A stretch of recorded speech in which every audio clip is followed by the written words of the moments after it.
gaje mia pa bolo di fa mo wo di lo afamo ple mo wo que ple que te que mo me la ple ya mo wo nyele mia pese mi jaudi na lo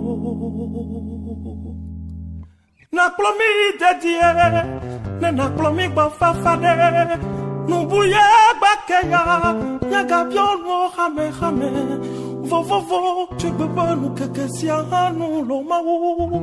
Signor na tuenami, si so kumya na tuenami, nena de badale menami. Le nusiano si mia bio meade. Signor na tuenami, si so kumya na tuenami, nena de badale menami. Maugan.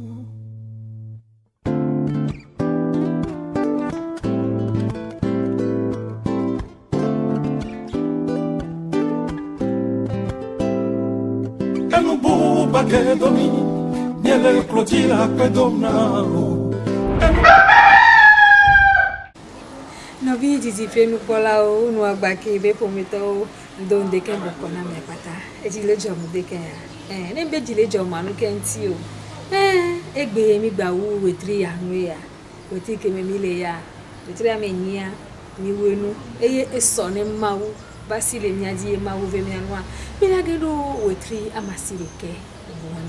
Boa enyi dijo gande na nya be na mauba menu veve bawo ebe mi gbalagbe kakabado egbe eye be la gbawo e chambe na mi la gbapo ebe a chambe nu wa enwa nkuru gande be ni nkunu amule titipe o nkunu a eye pe won ma wo na mi kwa eyan be ni ado ape ne ke won ande kan ya mi bona ma wo ju be na ape azo enyi dijo na chambe ma gbanya be na mi o cha titipe nu polo mi gbale pe soso le nya be mo gbo we agba po nu agba ke bi wona egbe to a nu agba ke bi wona egbe to ke la wu wetri anwa ke mo ma jobe na nya na ni nwere nya le me be ki kuro ye be fu yo da lodi nya temu ndo ko la pe ro mi anti e be si agede be ade no no ame wale ndeke ya nya je go me kabaka be eye nya so go me jada sina ma wu so patato ameke ele mi ba gbe ka orote ameke efe mi anu be na mi ko wetri abe nu ameke e gba fe mi anu be na eso be nu ke da ka mi na gba kendo wetri yeye mi a ke wa mi na do ape na ma wu ga wa ape ke mi na do le ndeke ya mi na de blakaba ai anate ko bo eye anate ko la pe ru mi anti mi na to na nusion patato abe na eye nusion patato eye edeka ba fo nu po ye jije mele na mi eye hakimi la se so mi ya dada lo mi anu agbo a ebe tanya ele ni opie de ta croix opie de la croix be hagbe ya nje na mi si ami ile ndeke ya ne so wo popolo ye mi ne nya trova.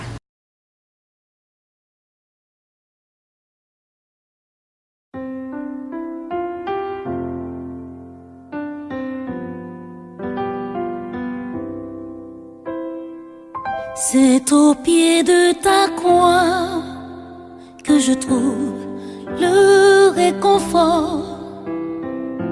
Je n'ai plus peur de rien quand je suis blottie dans tes bras. C'est au pied de ta croix que je trouve le réconfort. Je n'ai plus peur de rien quand je suis blottie dans tes bras.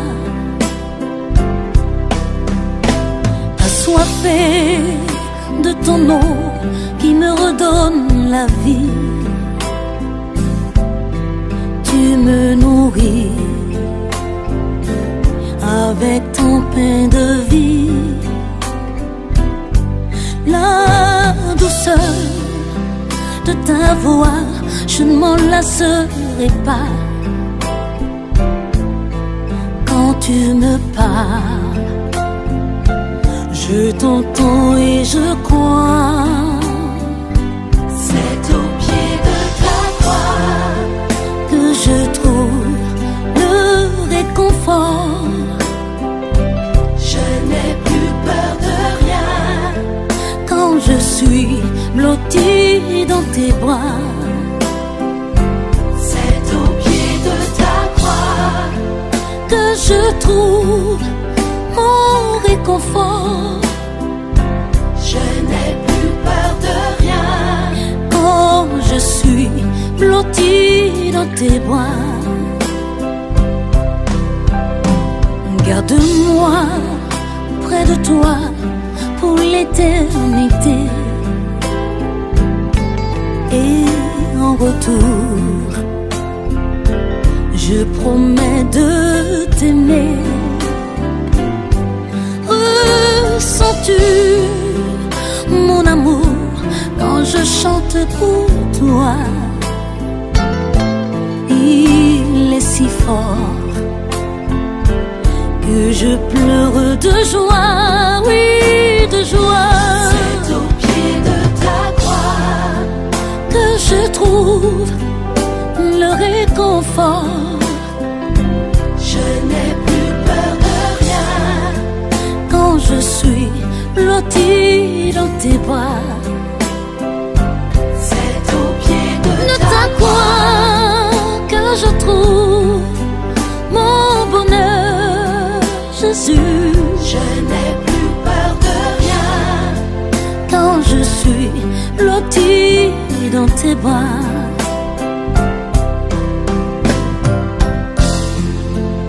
Seigneur, je veux te dire que je t'aime. Malgré tous mes péchés, tu ne m'as pas abandonné. Aujourd'hui, je me donne à toi. Je t'appartiens pour toujours. Toi, mon sauveur, Au pied de ta croix, je trouve le réconfort. je n'ai plus peur de rien Car tu es mon protecteur. C'est au pied de ta croix que je trouve Mon bonheur, Jésus. Je n'ai plus peur de rien Je n'ai plus peur de rien. blottie dans tes bras.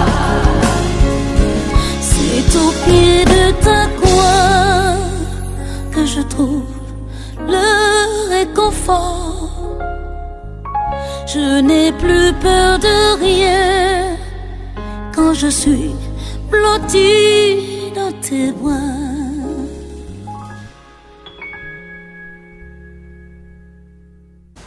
Akpe gande yemi tuna anatekwe dobe hagbe nyoyata eke ha haduna chichwena mbram kando jibina miocha edo chichwena mi miocha mi hihu afobedi hihu mwali melwedi alors me kola twidi zele kala soto mama obe akpe amla do beda wa hondo beda kwa kabeti bina ni chichwe gane na miocha kewa lendeke yade nyake do mupakla mi kewa ni binu se so bile mwa ko to ade nyake do amedo kutatsado pewana.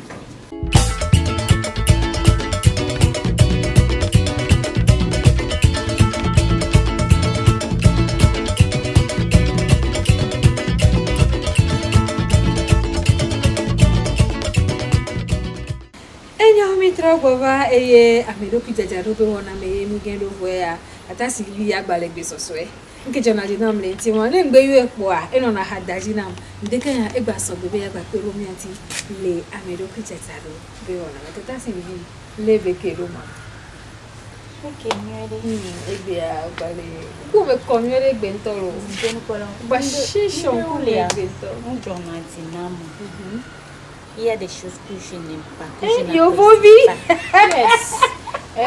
Ojo yo bo ta fi yan mado la. Maybe. Regarde. Oh, do anglais fan. Maybe touch on les commis. I greet you all. We thank God for this day. Yeti? You know what?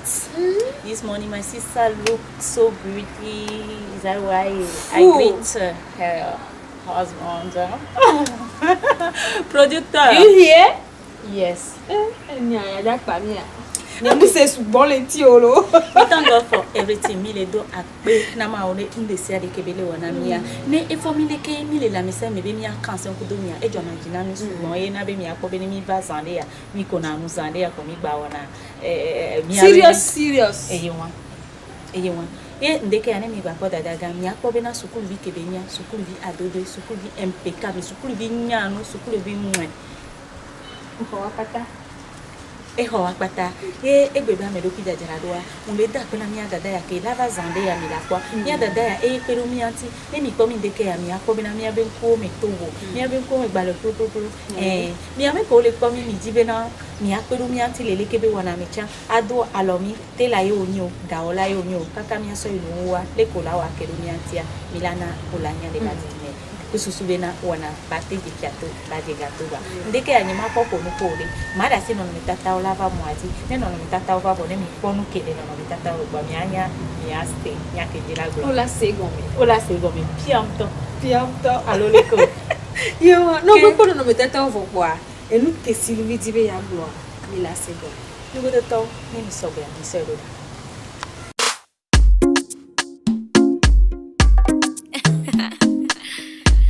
Lord Sky on the beat. Oh yeah, no, oh love, my love. Nebeke no, obi bata no, adacheta kwano, ndi madu gabia kwano, obi mara mwa baby, wanyi sarambada, ogi rugo kwano. Mwanyi ge bikotanu imani ge bumadule anya milie obajunu manya imani ge bumadule anya milie obajunu manya you are my everything Kenji the air that I breathe Kenji you that I need Kenji Kenji you are my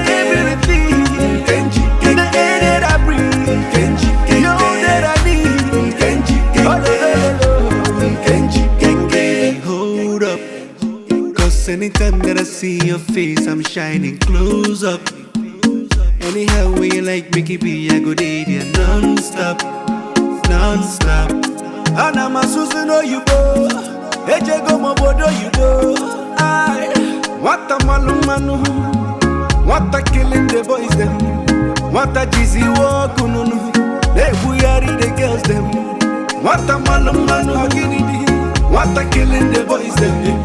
What a cheesy walk, let we are the girls. The imani ke bumadule, anya milie. Oba junu manya. Imani ke bumadule, anya milie. Oba junu manya. You are my everything, Kenji. The air that I breathe, Kenji. You that I need, Kenji. Kenji, you are my everything. Kenji, the air that I breathe. Kenji, you that I need. Kenji, Kenji, Nebeke no, obi bata no, adacheta kwano, ndi madu gabia kwano, obi mara mwa baby, wanyi sarambada, ogi rugo kwano. Mwanyi ge bikotanu imani ge bumadule anya milie obajunu manya imani ge bumadule anya milie obajunu manya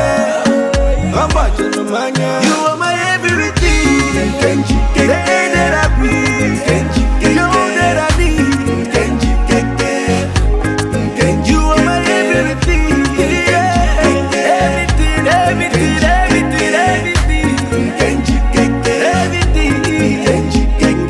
Hold up.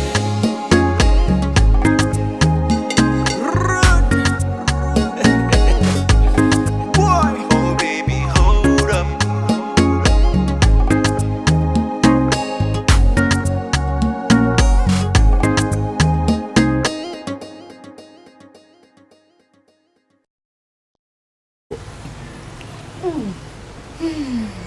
Bon fou, ma bon fou.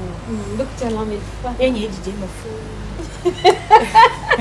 David to mo don dinami e mi akobina oglona be Muka te pe ke amele. No gbe nya do kwa. No pale do mecha. No gbe nya kwa.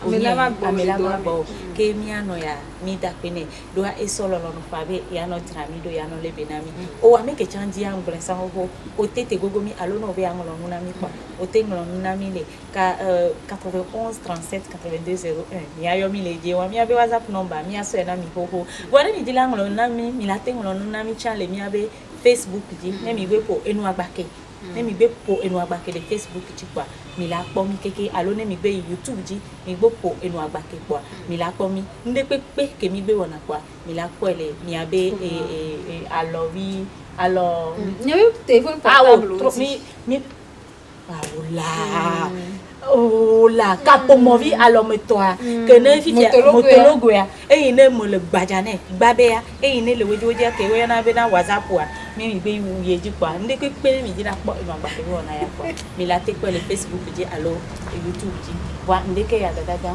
ma to no bi le mi chan le mi wa ma ba si wo ba enu ti ya apemda apere te Sylvie ye wa e glezande ya ne okotibe ya trop po wona ya trop po enwere basu ya aye YouTube ti agbe po mu agbake po a la po mi be mi o keke alo ni enye be page Facebook e channel bo po enu agbake po la ke lo mi anti ye nde pepe ko yo dibe na ya nya so mi anti alo ya bi anu me keke alo le kaka jude me da oni togoto o le yo vo debe jude me yo gendo YouTube wa je o kere mi anti alo Facebook je o kere mi anti a o dibe na ya do asi wona ya pelu émission ya ntia na ba lo le mu ya ho mi be pelu mu to afi de pepe wa mi agbe gendo e mo anti eye mi agbe yo mi abe number o wa mi la kelu mi anti e be number de kachani 92 43 12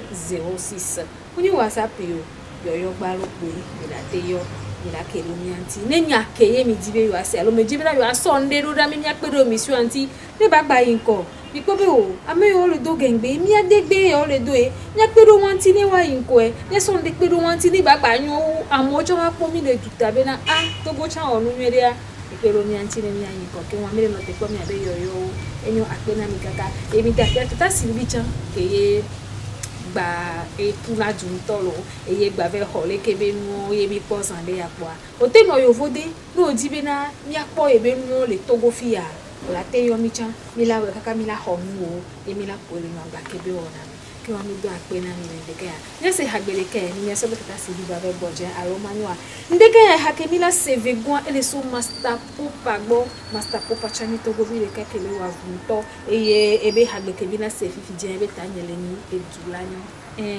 oju anenyo ne mi anu eme ye po mi le dila julanyo be hagbe ya mbie na togo to de pe ke le gbeji a e mbie na mi anto ko le togo ju ana mbie na mesia ni ne se hagbe na ko ba Yemba yembelebe PDG Lekesim Mazamai Soul Black Music Proud. Yemba yembelebe Hello way Sakaba Hello way Sakaba Hello way Sakaba Hello way Sakaba Yemba yembelebe Yemba yembelebe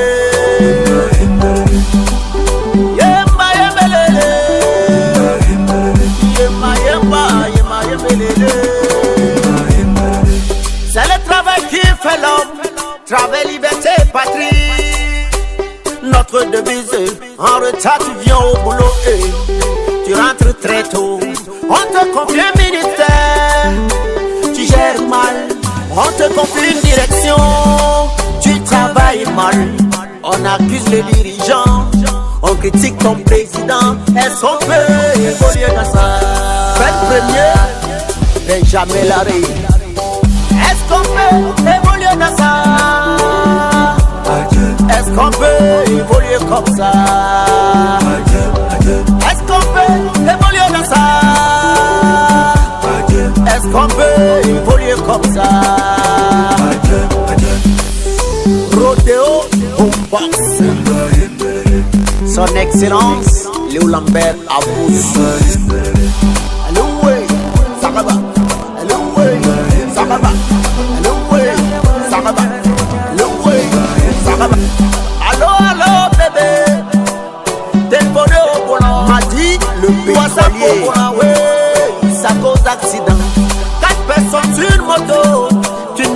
payer tes impôts. Sans pitié, tu viens de verser les ordures dans les caniveaux. Netuya la incognotella. Inamia wari carigna des ans. Est-ce qu'on peut évoluer dans ça? Est-ce qu'on peut évoluer comme ça? Est-ce qu'on peut évoluer dans ça? Est-ce qu'on peut évoluer comme ça? Tamba Noël des bouquins, Mars Aweso, est-ce qu'on peut évoluer dans ça? Nedou de l'agneau, président de Kamate Mawel, le lundi sale, c'est la bonne famille. Nedou yala incognotella. Inamia wari carigna des ans. Nedou yala incognotella. Inamia wari carigna des ans. Tia de l'agneau, coco. Tia de l'agneau. Tia benyonyo, la somiago. Tia de l'agneau. Champion d'Akora, la ole. Tia de l'agneau.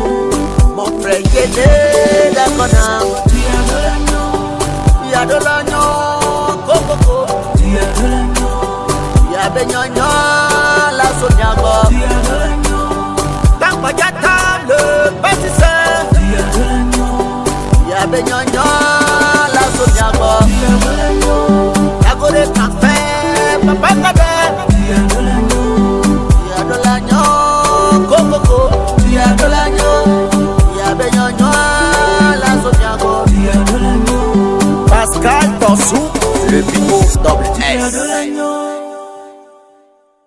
Mi do akwena mastapo pado dulanyo be hagbe akebe sonamita eyemi le dogbe da le bio ma wu so patato be na ne we ne dua ne banyo chanya nyawo mi le mi fo gbegbe mi le ti o nyanyo apo mi le bio ke wa mi do ape mi ajore haya gbo kaba mi agendo moja kede de ogo wa.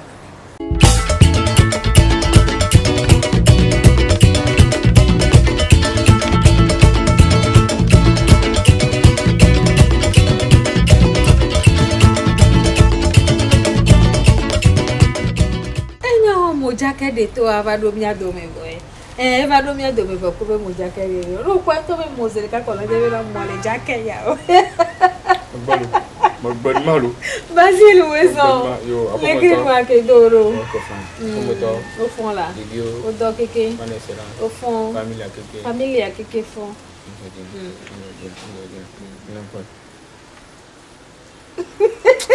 Tok baby de nous po wana ma. Mais le bon, à ma vie, quand elle est en convention internationale. Ouais. Donc, à me doit donner quoi filer. Alors, il y a de l'autre mot jacket. Oh, mon jacket ne m'est pas mal. Pas bon, on a mon jacket à ma vie à trop international. Aucun problème pour connaître. Ouais, pas dit. Oh, il y a bonne idée. Popularité à la du moment, pas tant de beaucoup, non. C'est ma filière. À ma vie, calé, alias, c'est ma filière, on a encore un. Donc, à nous, il y a un calé alias. Alias BKB. Wow. Ah, mais vu qu'elle est alias BKB. Depuis le Togo. Quoi, mon Togo, là, mais quand tu as mis un peu de vie, comme le Togo, le Gabon, le YouTube, nous allons pour le Costa, catholique, Thomas, à Gabon, on a bien dit. Tu as si le dit. Nous sommes que mieux comme nous va chaque matin comme un visage trop triangulaire, rectangulaire, carré, circulaire. J'ai dit quoi? Mais internet, il y avait un commentaire sur un tuyau. Moi, je suis heureux. Non, je ne peux pas dire un commentaire. D'accord. Deux manières que vous appréciez. Chacun sa manière d'apprécier les choses. À leur juste valeur.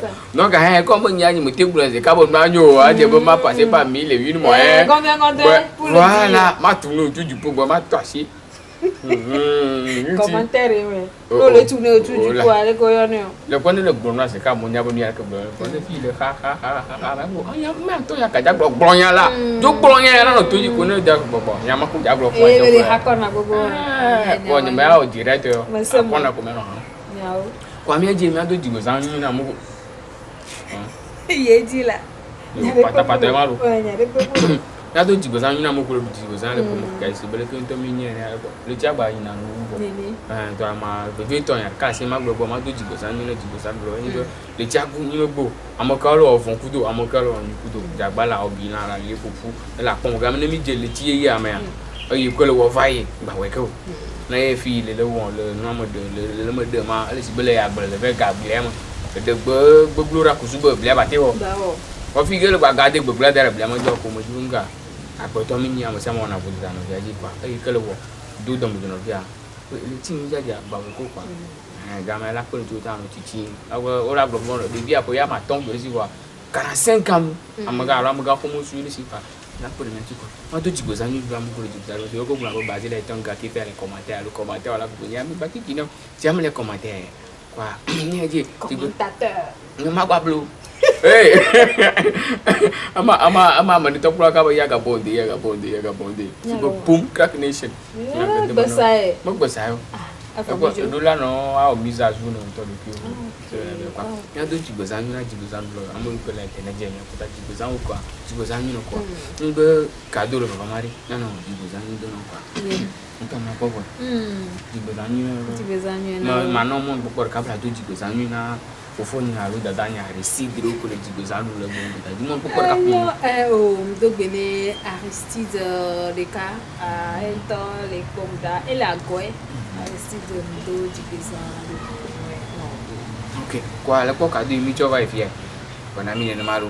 Iya la baba bo mi to mi acheba no asila simo bode. No kola viaji. Yemo jima bro no. No kola viaji kwa yi bono de mi to mi akli bola ko. Ya ko musa ni ato kwa. Jigo za no kwa. Ma ji ka ko bokuro aresi do ni sibere ko mo bro. Na bro aresi da bon. No la ton pour la ton to mbele mo. Kona mi ma kwa. Kola do na jinani zone na kwa je do mbele ma to fe mi wa mi ko mo nya. Nti CDD yemi yo le nya de gbo mo. Ko gbe ma. You go zone English man be yellow. Tu dois nous chaka ma me di pata me ko. Allo d'accord là. Fine, to dina do 18 awa. Do na kra d'accord. Kra d'accord. Comme aglo me le time de signe Capricorne, me signe astrologique ma. Ma glo nya me ikene ne pu le na blanu. Ta prate no kwa mi no me ro ko mo ba. No na ha ba nya me ka no na ni ma bro ane ne po si be amika le vovon ne ele gbo so bo ne do kwasi le po on la de le na ban chilo eta ne kede le msan po fi ka kwa chachre pra ko ma bro ne ma fufu nya lu tata nya dio ma ko no kana gba nya me ke no na nlo le lu ko di François be suru bi su lui même gba nya me ke me ka de ko do il manque de confiance à soi il veut vraiment et ameke mo no na fi que nous dit bah c'est vraiment tout vous voyez il n'est pas les situations les situations difficiles oh ça que ne tombe le temps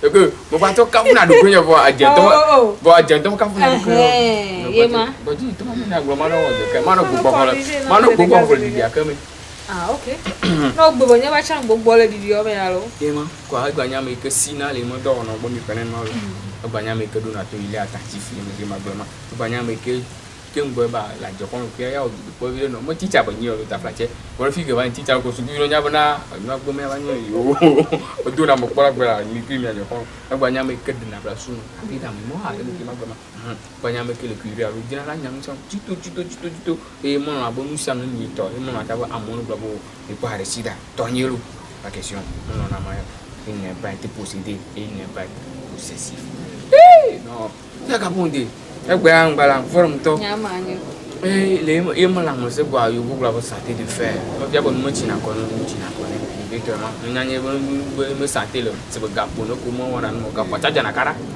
le nyanye le ba do le ya ba kwa ne le boni ma so ko ma bo nyame ke ko na ntu na pike amodu ko na ka bo le ke mo ya ko na ma de ka bo do na jesu ni ke nyino ko re fien oduguma no bodura ta bunka mi sisi gana na bo ko na do na mo do na ya mi sisi ba overflow ma mi sisi e ko overflow ba to mo ma mi sisi kwa overflow e ma anointing of overflow e ka ma po yo laugh bien ko na ba nu po ni de ba ka na mo j'aime l'expérimenter overflow ouais. OK donc ami si ma ba jo j'accepte ne ba mi e ma kula da amen ba mi si ba ba jo kula ba amen mi si ma na ba jo o même le church home même le church home ni church ko mo ba ma wala fi di pe ko nu chono ko dula il a c'est pas le bible d'abord conservateur Oh. non ben ni ko o nyo ben ni conservateur ah le tout pas dire comment combien Dieu quoi Waje. Il boleh tetap boleh. Wajib. Il boleh tetap boleh. Ni dia balik dulu dah. Allô. Maka contoh dah. So begado mo. Bavia mo to restauré. D'accord. Wajib. Combien Dieu? Minha gara image pour ce calme. Tato. D'accord. Une fille de Kadia qui tu veux toi dit je t'aime à la folie. Il comme ni mon nom no bien folie. C'est mon africain. Je t'aime plus que le panier, il long aussi quoi. Non, dis-moi bro. Moi je t'aime à mon nom bro non. Et bon nyama coucher non, non, je t'aime comme le panier quoi. Mon nom qui beaucoup coucher non non. C'est mon. Va vous la bosser tu même à voler. Ah moi tu me dis même à voler à la Ah, bon, quand toi quand nous vie d'adam toi tu es bosser tu même. Ma poupée gars, ma banane gars, papa gars, si tu m'as voulu, non a voulu. Non, on a voulu. Tu es déjà pour le. Le français ce n'est pas français. Ah, il y avait comme la merci pas pour on a pas voilà. Au bonheur blabla tu t'aimes. Ah vous le. Yo, OK.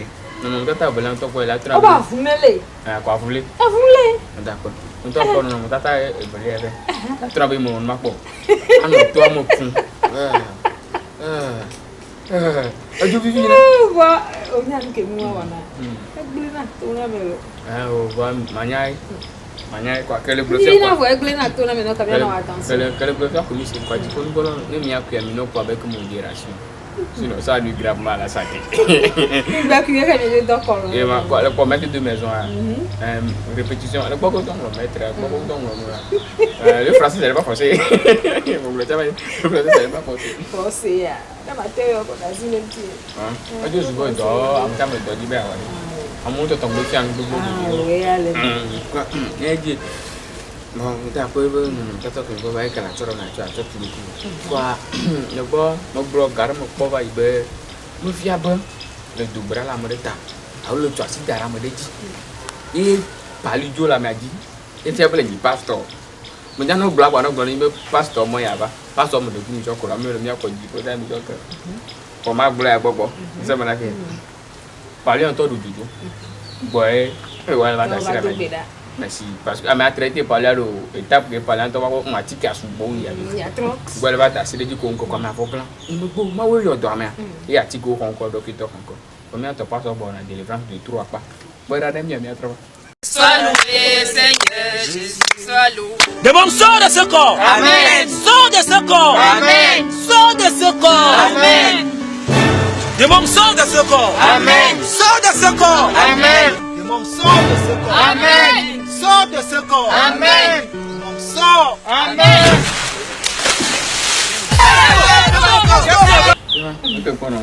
le major de délivrance à l'énoncé Oh, nous n'avons rien de délivrance. Sort de ce corps. Oh non, moi je n'ai pas besoin de ça. Oh, mi da si pas bien, n'as pas son temps, il ballon en bas. T'as fait la gueule. Mais voilà le demain. Il ballon en bas. Trop c'est trop. Trop c'est trop quoi. Trop de viande de gâter la sauce. Dans la sauce, trop de piment gâter la sauce. Dans la sauce. D'accord. D'accord, donc quand tu peux me le dire, mais de hayo. On va harker du monde.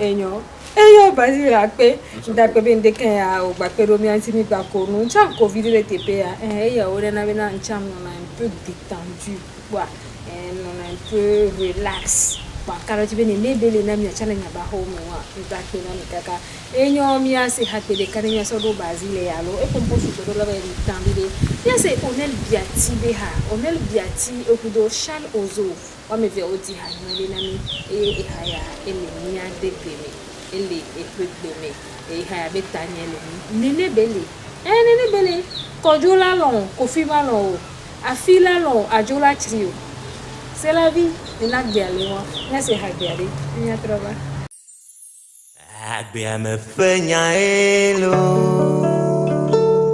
nusi o la wo maja me sia me todio shishia me yele nenelo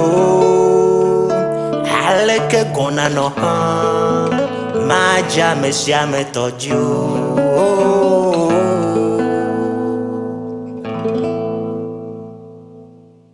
Amedeo la logna oba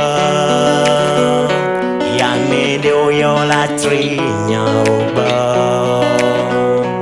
Amedeo la logna oba ya medeo yo la trigna oba no fio nene de mente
do onel biati do wabe hagbiata nkabaji be hado jijoena mi de nyabe no peo eto jijoena ncha fogakea vivi mona la goku nti bora na ti dare alo mi do la yinko ke mo me to yo pata papa de kamengelo hado me be no be o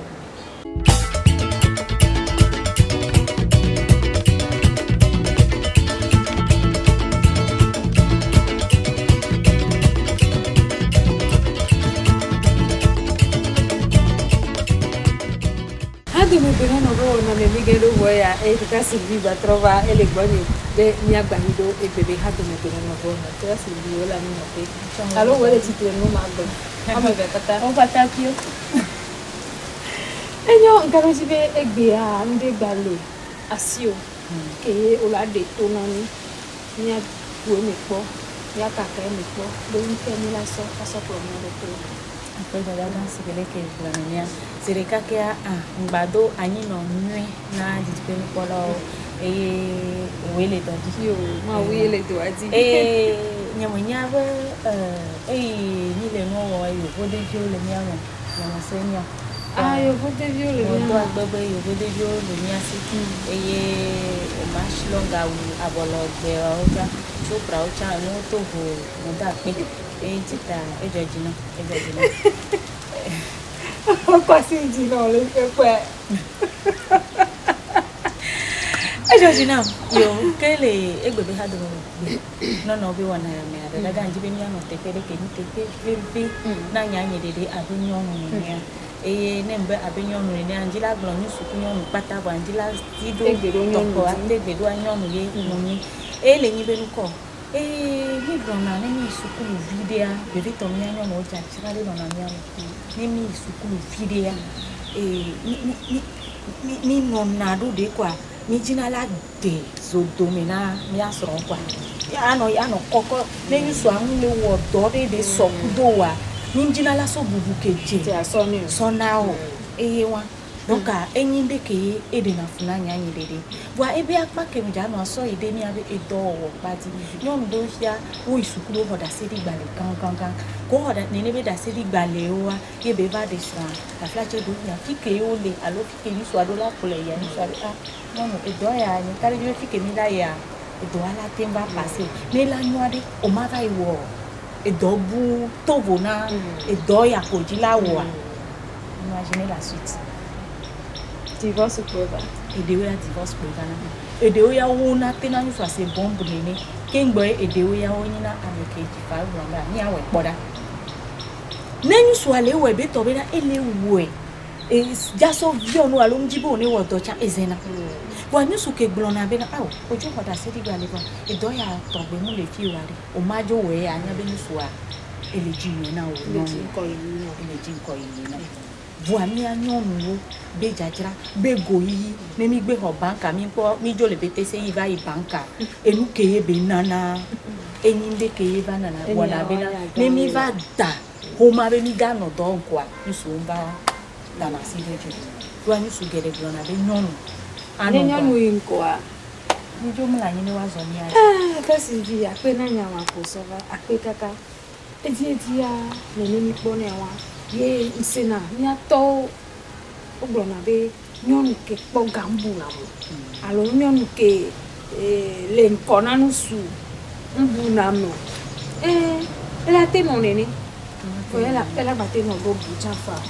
Kwa dia enya wanina na tepele reality de ke ele blue na be enya wa edon ku na vevere dina ni maso peto wa enyi ko sile ko blue fini ni o de wa no nwa e school sugo so nwa etoke be ono enya me grande le kojorope ame grande beni le kojorope ke ye nous la do kojoa on la ko e kin bo la do kojore afi de pepe boa e de so boa nous soit donc e be ono nous soit fiona nous l'école privée on if your heart of school no do kwesi ha école privée iye no se nya ko e won be tanya le bana mi garo mi to gbe wa ya yin enya de ke le mi abe du ame ya yeji ye nous soit fait dans l'école privée fifi mi anto mi po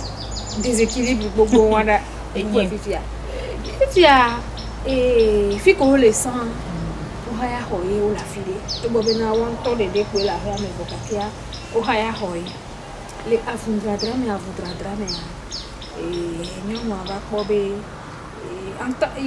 fi que le niveau que les sia on sokudo yo amedo vana a mu ibe musua ahoyame fi que yo le amu sokudo yo amedo ba na visit ne amedo ba na egbo ko to wa mu jebe ye fi que be le won ya no ahoya mo pa no anto ja fa kaka to ahoya me fun ire o no pa ahoya jilajo ni jilajo ye no no ma tena so be asroni donc il y avait fille ami haye ni donc le wa fille am so ko no ka to mo japa ba mo onde famille ma so fi ona ko o ya ho ya me wow no po ya ji na jo mo to no be o mla africa ni gbanjo bo yo vode o le a ola be o be ni pepe o le ji kaka gbe ke gbola ko te agbara ha me pa mi so pe te kredi be na ho wa mi aye mu ye o o ke just funny pata pele awadi jouer je suis pas question je me le bouger ou que je me le bouger et ya ye nous soupe ya va no ya nyon ba ho me ma nyon abi awe e nu nya to we nu wa to we to ni bo mi no bebe Africa mi le Africa ko me ole mi gedi yo no kwa mi ba se me bia chichere che kwele o nu so be po mele ni no be po mele enua enonye be mi to be no bi baby be mama betasi yo bi be nyon ya me a Sylvie ya me ke mi le glon ya divorce va lo ya me ke mi le glon divorce va yo no be famille va tite nous kenti o twa ho wole do me kwa bele gbe ma se kokoro be ni nene o twa ho wole do me ma mu le ji yo be bia be nko be da me nyo no anya no wi nyo no as school wi o ku nu so am so ku nyo no enyo pata nu su be po me to chon bi di be ni ke chona gbode ke o le kele ke kla pe ba lo wa e vi le wa si fi de ka ta kla pe ba ina be enya ko so gba na se de ka ele tempo ele tem vode ba ni be na mi be niveau mi be diplôme ko mi hole sukulu alo mi be nyenye ke mi nyala nya be na mi be so ko la gba alo la gbele mi antia tata Sonia ndape ne maso inyani tia ni po hobela siwa inya etrodo kunya de ke le fifi me ke nya zozo ke po wodo kurenti o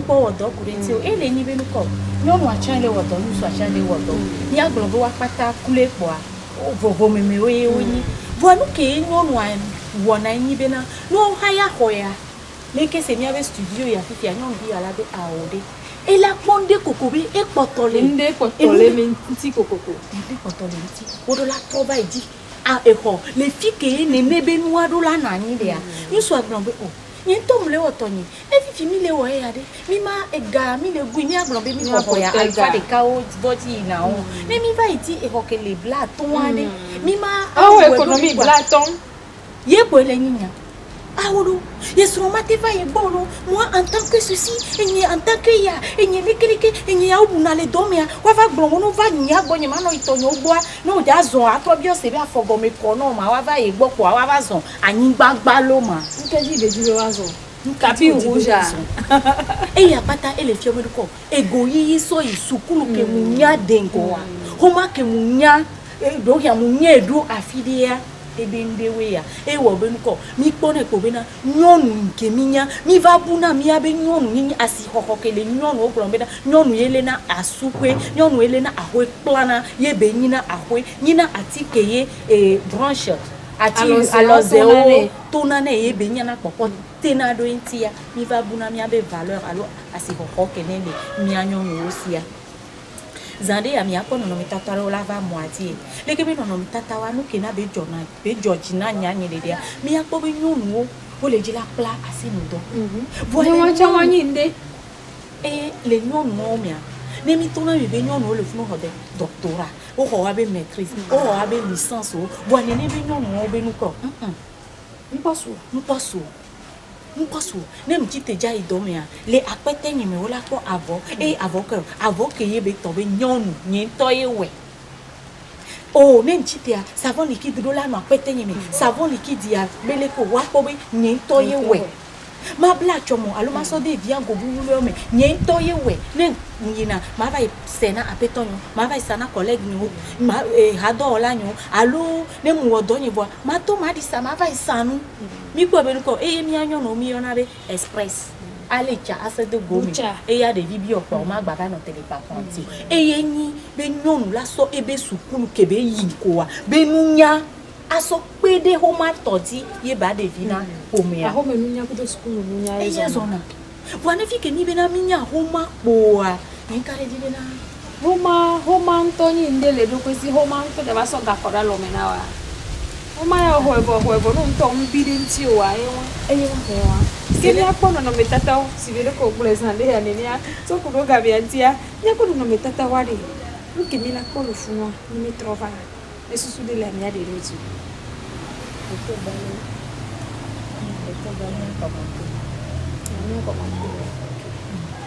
wa dada Sonia on to ponyo nuwe wa avo ya una me tente a wa wo le wo avoye won o le wo america ma te to na fifi be na nyonu yo wa agboku no to onyu ore be nyonu yo o munya na anu ore be nyonu yo o mu isukulu ore nya mpone ko bena sele ke nyonu yo le wa ameke yi sukulu wa e ja so ebe nu nya so pere agbledela o aha e won agbledela ko ba le ya de ho alomi abe ko po mo nyonu wo ke blobe yo de na glebo yo la ba plado ame ya ke yi sukulu e la so be sukulu nya so ba pe aho meto ya ko e doa elele ame ya la bo o ne musa sukulu ke mu ya matin anglonu na ame bo ni hia e do onu ya sukulu ya ke mu ya matin de susu be na matin hu e do pe so ya de ke yela na be ko nyonu la gava no ko pule funwa sukulu ke mu ya e na be na matin informatiser alo ma mi abe do o ya le whatsapp oji sukulu ke mu ya la te na be matin no tele du to po ma po no po fa ma po no po so kudo e do ke mu le o anti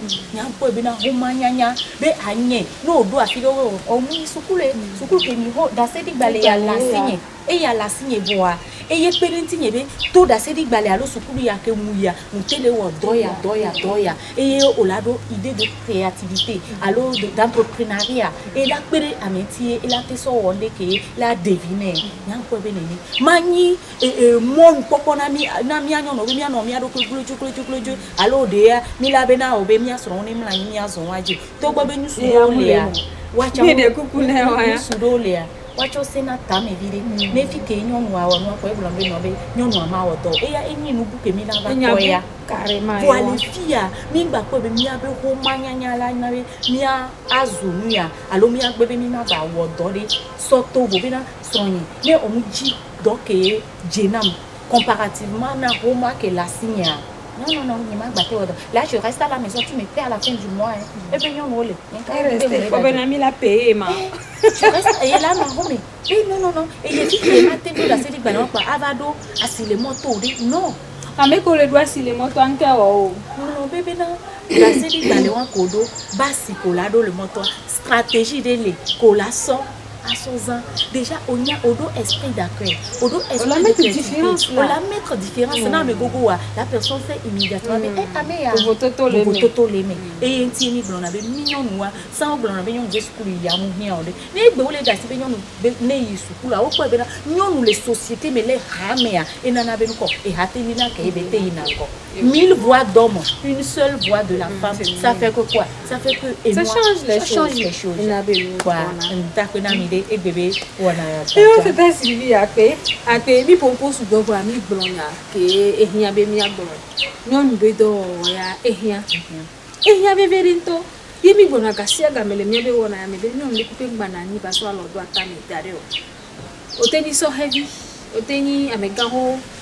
Otesi odope blaton sole yo ko ono gbale toko chake o gbogbo be na mi le o ware o la gbate wonde yentie wona de le to me fifi jen je ma ka fe misere ka me nyanya wona de le to me fifi jen le jave mele mi abe du amele fi le chevie le fi yo vous de to mi ami de mi abe ko to le me mi ate bo ko mi anto mi awele o la te ple me o blone ne yo vous de to la te ple ko ke no wele fi a o la so video do da o wa pour on me ko nto ja le akuma da chi ala bulu adia savon de Marseille abuya ne o ja le ati mi ami ja po mi ye wa ke wa ko na le to me se le ke ngbene ni a mi va lita tanti mi buta me kaka mi po be na mu no be na nyon ni na ni de pe ma wo ke wa mi mi asi ame ko la te pe lo mi anti be na nyana be na no mu ni do ndi do alom entrepreneuriat lo nyon to wa so do wa do ko ji be na yo cha yo ji be yo ani nde yo ado nde do asime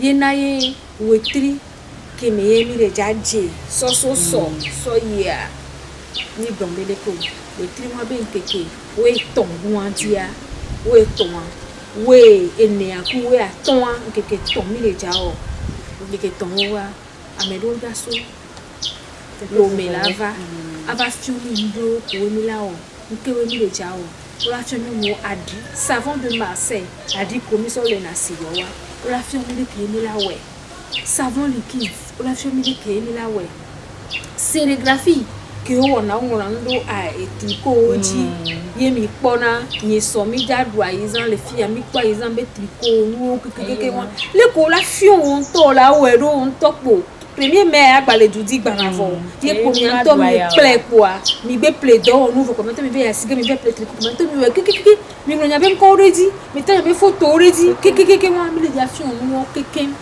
mi la fi on le ke agbenono ni onu ba agbenono le hadome la home face à ton mari face à tes enfants il nous kiki moi mi la plaît kudo mi la plaît agbenono ke mi la plaît mi la tirer chance vers nous.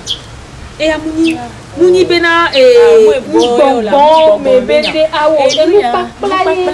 Et il y a des détochas, tout nous agbeto nous popo pomia. On popo pomia la nabena jogbenyo la vase. Lazem. Mi abade ali ki mi la wenti dolo ba he jogbenyo na bi black bombena e ku kwa de la débat si mais e nyawan nya gande e nyawan ti komini no telo ye mi la player ki ade na te he jogbenyo va na mi. E mi la ba player ki mi la te so kotoku le ka.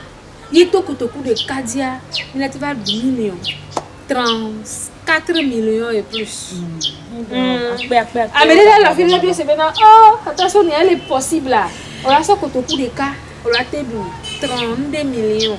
Et tu as les formations à mes. Elle est formation, mais ne m'y va voir.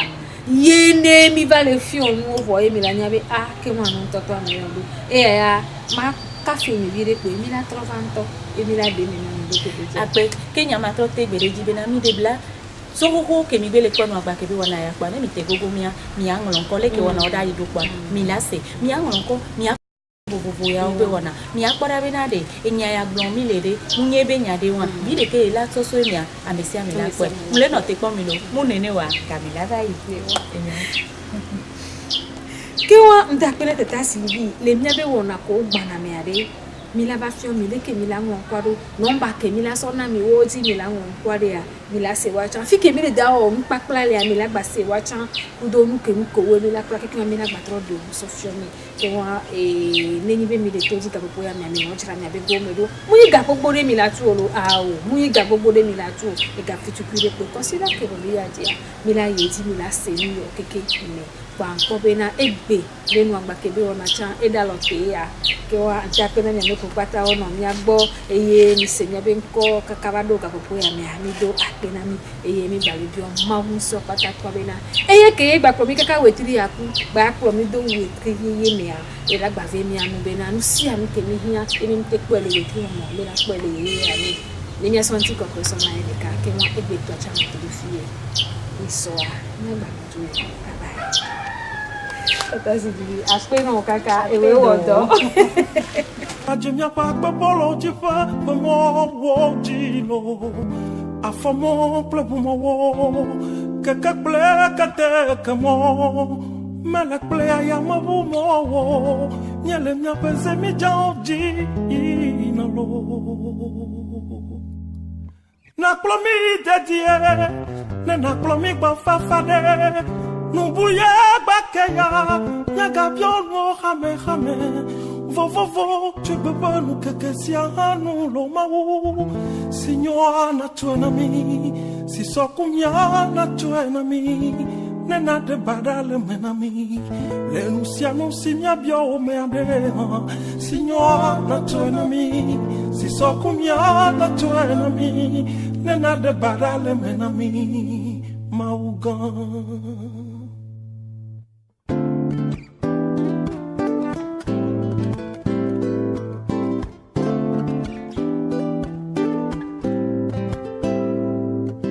Buba che domini, niele clotila che domnao.